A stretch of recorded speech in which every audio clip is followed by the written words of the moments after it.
আমরা সবাই আপুরে অনেক ভালোবাসি। যা যখন যেটা চাইছি তখনই সব নিজের একদম নিঃস্ব করে শেষ করে দিয়েছে সব। ওনাদের জন্য চিন্তা করলে আমাদের এটা মাইনে নিতে হবে। আব্বু নিজে যেমন কখন আগে কিনে না, আগে আমারটা, তারপর বড় ভাই বোনেরটা, তারপর আম্মুটা, তারপর 2 টাকা বাঁচে তাহলে আব্বু নিজেরটা করে।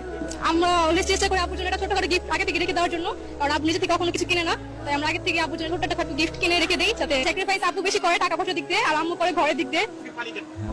মেয়ের কথা শুনে হ্যাঁ, এটা একটা আনন্দ, একটা সুখ। সবারটা ম্যানেজ করে তারপরে যদি এটা কিনি তাহলে আর কি আমার ভালো লাগে। এটাই আমার প্রতি বছরই আমার একটা আকাঙ্ক্ষা। সবারটা দিলে আমার একটা শান্তি, সুখ, যে সবারটা কেনাকাটা হয়েছে আমি নিজে জানিছি, এটা আলহামদুলিল্লাহ।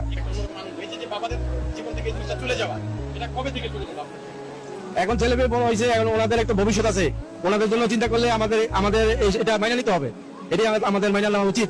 আপনি বলেছেন যে আপনি এখন পর্যন্ত আপনার বাবাকে কখনো বলতে পারেন না যে আপনি আপনার বাবাকে ভালোবাসেন। আমরা চাইবো আজকে অন রেকর্ডে আপনি আপনার বাবাকে বলবেন যে আপনি আপনার বাবাকে ভালোবাসেন। আঙ্কেল আপনি কি বলবেন? আপনি কি বলেন আপনার বাবাকে আপনি ভালোবাসেন? আমরা সবাই আপুরে অনেক ভালোবাসি।